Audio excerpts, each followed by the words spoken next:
Good morning, students. Standard 9, subject English, 1.5 from the 9th textbook. That is the necklace. This lesson we are going to learn today. Necklace हा पाठ आपण इयत्ता 9वी इंग्रजीमधून पाहतोय. याचा पहिला पॅसेज आपण संपवलेला आहे काल पाठ नंबर 24 वरती पहा. पार्ट फर्स्ट आपण बघतोय. द नेकलेस पार्ट फर्स्ट, त्याच्यामधला पहिला पॅसेज आपण संपवलेला आहे. आता दुसरा पॅसेज बघूया. पाठ नंबर 24 वरती पहा. She had a rich friend, a former schoolmate at the convent, whom she avoided visiting because afterwards she would weep with regret, despair and misery. बघा, शी हॅड अ रिच फ्रेंड. तिची एक आता मिथिल्डी बद्दल आपण बोलतोय. या ठिकाणी मिथिल्डीचा उल्लेख झालेला आहे की तिची एक मैत्रीण आहे, ती खूप श्रीमंत आहे. ए फॉर्मर स्कूलमेट, आणि तिची जुनी वर्गमैत्रीण पण आहे. ॲट द कॉन्व्हेंट, आणि ती कॉन्व्हेंट स्कूलमध्ये, इंग्लिश स्कूलमध्ये शिकत होती. होम शी अवॉइडेड व्हिजिटिंग, की जिला मिथिल्डी तिला भेट द्यायचं टाळायची. का? Because afterward she would weep with regret, despair and misery. कारण तिला भेटून आल्यानंतर मिथिल्डीला खूप दुःख व्हायचं. रिग्रेट, डिस्पेअर तिच्यामध्ये निराशा असायची, आणि मिझरी तिची दुर्दशा पण व्हायची. रिग्रेट दॅट इज ग्रीफ, दुःख. सॉरोज, दुःख. डिस्पेअर, राईट आउट दिस वर्ड, डिस्पेअर, निराशा.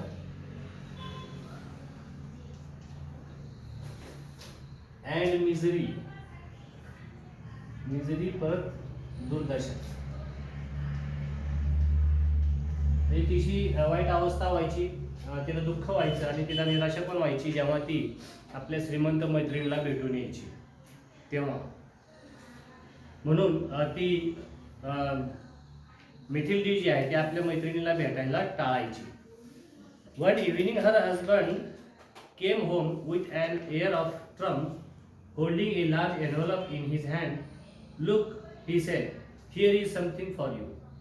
आता एके दिवशी संध्याकाळी, one evening her husband came home, मिथिल्डीचा नवरा एके दिवशी संध्याकाळी म्हणजे आनंदात एक वर्तमानपत्र हातात घेऊन, एक एन्व्हलप, एक आंतरदेशी पत्र हातामध्ये घेऊन आला आणि तो बायकोला म्हणाला, लुक, की बघ. ही सेड, तो म्हणाला, here is something for you, की मी तुझ्यासाठी काय आणलंय. She tore open the paper, तिने त्या आंतरदेशी पत्रचं वरचं कव्हर फाडलं. And drew out a card, आणि त्यातनं कार्ड काढलं. On which was printed the words, त्याच्यावरती लिहिलेलं होतं, the minister of education and MME George Ramponneau request the pleasure of M and Mr and Mrs, थोडक्यात Luizel's company at the ministry on the evening of Monday, January 18th.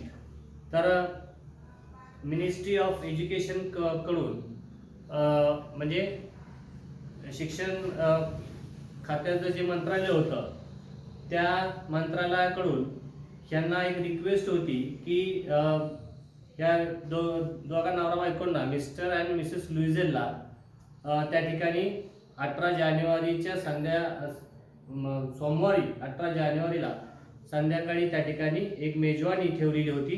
त्या मेजवानीसाठी या दोघांना पण बोलवण्यात आलेलं होतं. इन्स्टेड ऑफ बिईंग डिलाइटेड, आता आपल्याला बोलवण्यात आलेलं आहे एका मेजवानीसाठी म्हटल्यानंतर यांना आनंद व्हायला पाहिजे होता, मिथिल्डीला आनंद व्हायला पाहिजे होता. But instead of being dilated, पण तिला आनंद होण्याऐवजी as a husband had hoped, तिच्या नवऱ्याला असं वाटलं की ही निमंत्रण ऐकून किंवा वाचून ती आनंदित होईल, पण तसं झालेलं नाही. She threw the invitation on the table resentfully, तिनं म्हणजे निराशेनंच ते इन्व्हिटेशन जे आहे ते टेबलवरती फेकून दिलं. अँड मटर्ड, आणि पुटपुटली, what do you want me to do with that. आणि नवऱ्याला म्हणाली की आता ह्या जे इन्व्हिटेशन आहे, हे जे आमंत्रण आहे, ह्या आमंत्रणाचं मी काय करू. And what do you expect me to wear if I go. आणि त्या पार्टीमध्ये जायचं म्हटल्यानंतर मी कुठला ड्रेस घालू, हा मोठा प्रश्न माझ्यासमोर आहे. कुठला ड्रेस घालून मी त्या पार्टीला जाऊ. He hadn't thought of that. त्यानं ह्याचा विचार केलेलाच नव्हता. He stammered, why the dress you go to the theatre in, it seems very nice to me. आणि मग तो आपल्या बायकोला म्हणतो की का रे तू थिएटरला आपण जेव्हा जातो सिनेमा वगैरे बघायला, त्यावेळेस जो तू ड्रेस घालते ते घाल ना पार्टीत. ही स्टॉप्ड, तो थांबला. स्तब्ध थांबला. And distressed to see his wife crying.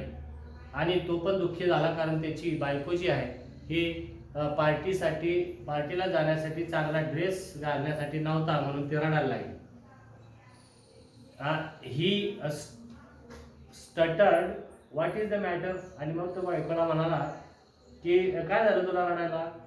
Let us C Mathilde, हे बघ Mathilde, how much would a suitable dress cost. तो म्हणतो एखादं चांगलं ड्रेस आणायचं म्हटलं तर किती पैसे जातील आपले. शी thought for a moment.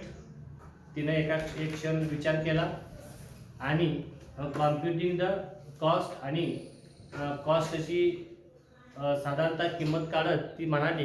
And also wondering what amount she could ask for without and immediate refusal.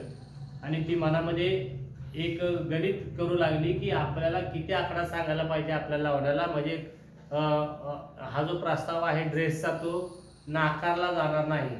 म्हणजे कितीपर्यंतचा ड्रेस घ्यायची आपण अपेक्षा सांगावी की जेणेकरून तो नाकारला जाऊ नये आणि आपला नवरा आपल्यासाठी तो ड्रेस घेऊ शकेल. ॲट लास्ट शी ॲन्सर्ड हेजिटंटली. आणि मग ती म्हणजे दबकतच म्हणाली, आय डोंट नो एक्झॅक्टली, मला काही नेमकं सांगता येणार नाही, पण I think I could do it with 400 France. पण ती सांगते की कमीत कमी 400 रुपये तरी त्याला, 400 फ्रान्स तरी त्यासाठी जातील. He turn a little pale. आता 400 रुपये म्हटलं की त्याचा चेहरा निस्तेज पडला.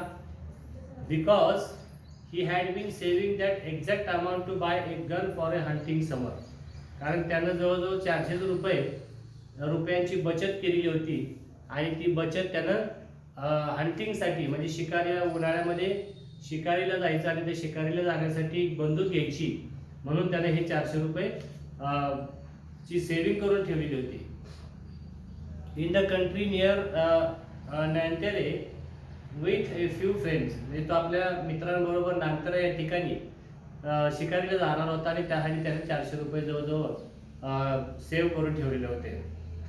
हायवर ही सेड, तरी पण तो म्हणाला, व्हेरी वेल, ठीक आहे, I can give you 400 francs, मी तुला 400 फ्रान्स देतो, but try and get a really beautiful dress.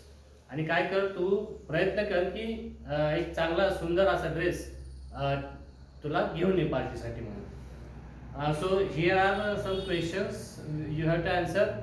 Was the husband a considerate person? How do we know that? आता या ठिकाणी प्रश्न आपल्याला असा विचारलेला आहे की वॉज द हजबंड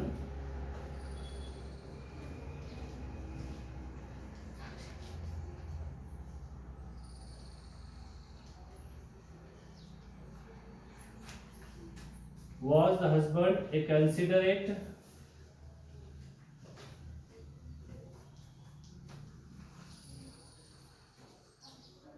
person?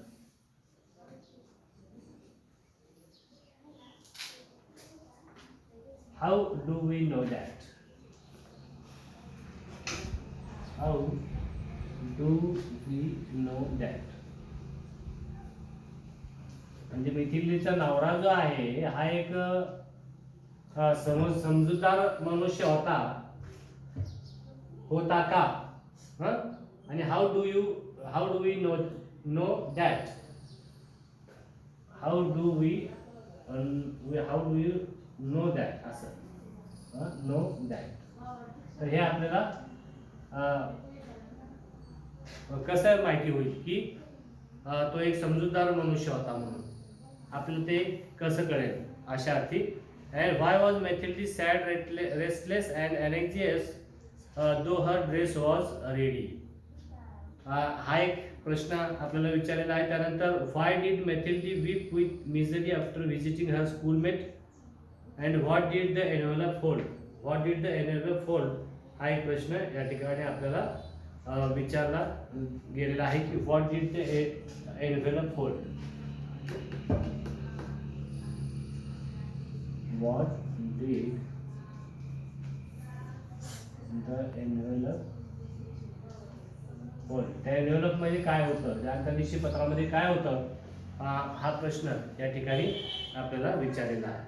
तर या ठिकाणी मित्रांनो आपण थांबणार आहोत. या दोन प्रश्नांची उत्तर लिहा आणि इकडे काही नवीन शब्द दिलेले आहेत.